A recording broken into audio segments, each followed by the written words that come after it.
What's up, everybody? Pastor Matt here. Super quick cell phone video to update my review of the ESV Legacy Bible in True Tone, and I did one in the heirloom goatskin as well. But I said I was going to give some updates on preaching, reading, and note-taking, and so I want to do that very quickly here. Yesterday was the Lord's Day, and I preached my sermon out of this True Tone ESV Legacy, and I do want to report that everything went pretty well as far as preaching out of this particular Bible. You can see here that I took some brief notes in the margin. That's one of the specialties of the Legacy, is that the margins are excellent. Probably the obvious weakness, though, is exactly what I thought might happen, which is that the verse numbers are very, very small in the Legacy. They are not set apart with either boldness or extra spaces or even a little bit of size, and it's certainly not a verse-by-verse Bible. In fact, it's the opposite. This is supposed to be like a reading Bible, so the verse numbers themselves are quite easy to miss. And so what I did here in the text, as you can see, is I actually highlighted them in yellow, and that enabled me to see my verses fairly quickly. I used, I think, 4 different passages in yesterday's sermon, and so flipping back and forth between the Gospel of Mark and a couple of passages in the book of Acts, easy enough to navigate.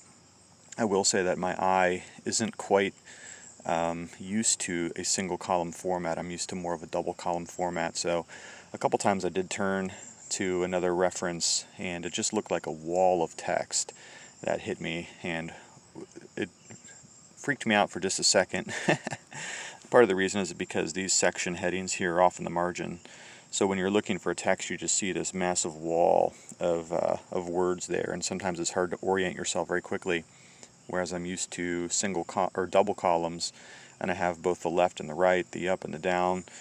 So I find it a little bit easier to preach out of a double column.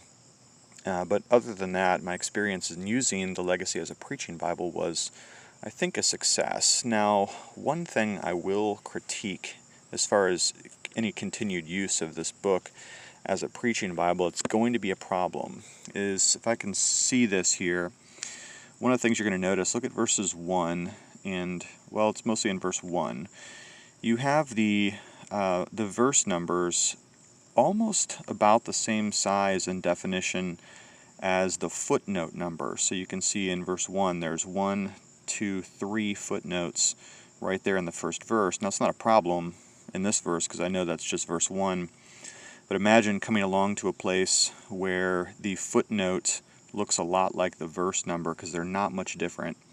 In fact, you can see right here that this footnote 3 looks a lot like verse number 2, and I could see that being a problem if I was using this for a preaching Bible or a teaching Bible, and I didn't have the time to go through and highlight my verse numbers in yellow. So that could be a problem in using this Bible as a preaching Bible, although as a reader and a note-taker, I think that's where this Bible is really going to thrive. Now, just since I used a different Bible for preaching yesterday, and I have to preach 3 times now because of COVID. We do an 8:30, an 11, and a 6 o'clock p.m. to keep people spread out, every other pew marked off, try to keep people socially distanced. So I went ahead and tried another Bible that I don't ordinarily preach from either. This is my Crossway ESV verse-by-verse double column reference Bible, and I don't preach from this one regularly either, though I love the verse-by-verse format. I use this only in the evening service and the Legacy in the 2 morning services, and once again, it's just a little bit unusual because it's not my main preaching Bible. But I will say that the verse-by-verse format was way easier to find my references when I navigated back and forth between Mark and Acts in this particular sermon. I mean, way easier.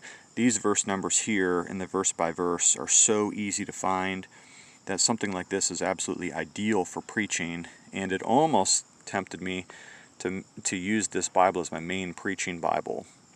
So I found that the verse-by-verse format was much better than the single-column Legacy, at least for preaching. Now I'm going to do another couple of short videos on using the Legacy, which is really the Bible we're reviewing here, as a reader and a note-taker, and I'll have some very positive things to say about it at that time.